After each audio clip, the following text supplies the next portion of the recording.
Il Covid ha avuto molti effetti sulla nostra società. C'è, professore, una riflessione che, anche breve, vorrebbe condividerci? Non posso non servirmi per dire qualcosa sul Covid, che è un tema infinito e mi auguro che su questo possiamo ritornare, di uno strumento di lettura della realtà in generale, che possiamo applicare anche alla questione del Covid, che abbiamo appreso da Freud e da Lacan in particolare, che ci dice lì che possiamo utilizzare 3 categorie, che lui chiama il reale, il simbolico e l'immaginario. Sono le modalità che noi utilizziamo normalmente per rapportarci col mondo in cui viviamo. Il simbolico è fatto dei significanti, dei nomi delle cose, e le cose esistono nella misura e nel modo in cui sono nominate. L'immaginario è l'idea che noi ci facciamo a livello soggettivo delle cose stesse, magari a partire dalla combinazione che si crea tra i significanti, cioè le parole che impariamo dagli altri, i termini, i concetti, e la nostra storia personale, la nostra storia soggettiva.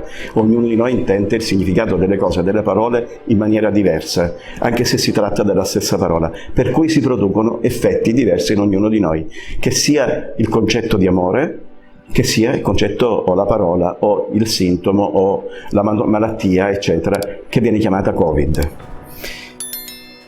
Il terzo elemento di questa questione è quello che noi chiamiamo, in questa trinomi che ho utilizzato, il reale, cioè il reale non è la realtà, attenzione, il reale è quel qualcosa che accade, e accade in maniera soggettiva, anche se può toccare tutto un insieme sociale molto grande, e rompe, altera gli equilibri che prima esistevano. Ora, è evidente che il Covid ha avuto un effetto di reale nel nostro sistema sociale, sul nostro sistema simbolico e sulla dimensione individuale, l'idea che abbiamo di noi, l'immagine che abbiamo di noi stessi. Una piccola vignetta. Esco, anche voi sicuramente, nei primi giorni dopo il lockdown, e per strada vedo un signore chiuso con i vetri fittissimi dentro la sua macchina, la mascherina ben posizionata e i guanti. Io ero chiuso dentro la mia macchina senza guanti e con la mascherina abbassata, perché non c'era in alcun modo nessun tipo di rischio di contagio con nessuno, stando chiuso dentro la mia macchina, senza nessun estraneo a me.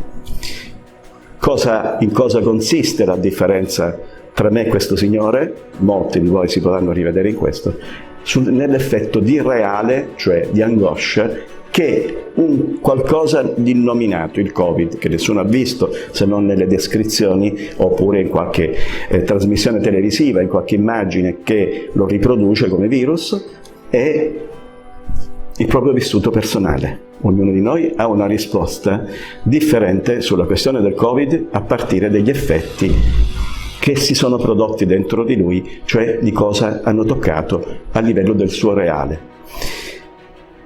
Un'ultima cosa, mi fermo su questo, mi piacerà poi ritornare per esempio per gli effetti che ha avuto questo reale del Covid su una questione fondamentale che è la questione della famiglia, ma vorrei tornare su questo con calma. Vorrei dirvi, non so se voi vi siete interessati di saperlo, come è fatto un virus. Beh, il virus, penso che lo sappiate, non è come un microbo, cioè non è un'entità vivente che ha dentro di sé uno stomaco che mangia, che deve vivere, che prende del cibo, eccetera. Il virus è un meccanismo chimico, cioè un insieme di sostanze che per esistere ha bisogno di un organismo vivente al quale attaccarsi e prelevando poi delle sostanze, agendo su questo, si moltiplica. Ma se non c'è un organismo vivente che se ne fa carico, che lo prende, al quale si attacca, semplicemente muore. Per questo il distanziamento sociale ci viene indicato come la via ottimale. Volevo semplicemente farvi notare come il linguaggio funziona come il virus e il virus funziona come il linguaggio, cioè è un insieme di suoni, un insieme di vocali, di consonanti che in sé non hanno nessuna consistenza e significazione, ma la loro significazione, la loro esistenza e la loro trasmissione si verifica e avviene attraverso il passaggio da un soggetto all'altro. Questo è il funzionamento delle cose, questo è il funzionamento della realtà, è il virus più grande che affetta l'essere umano, anzi che lo rende umano, è il linguaggio. e il Covid esiste nel modo e nella misura in cui se ne parla, così come tutti gli altri significanti che circolano nel nostro sociale. Abbiamo comunque cura sempre di rispettare le indicazioni che ci vengono date, perché questo qualcosa, come linguaggio, passa da noi verso l'altro e non sappiamo mai quale effetto produrrà. Quindi usiamolo con cautela e attenzione. Usiamo le mascherine, ma non mascheriamoci, e quando parliamo non dimentichiamo che le parole che noi facciamo partire dalla nostra bocca, quando arriveranno sull'altro, prenderanno significato a partire da ciò che toccheranno del reale dell'altro, cioè le cose che lo fanno soffrire o lo fanno gioire, che lui teme o che desidera, eccetera. Alla prossima.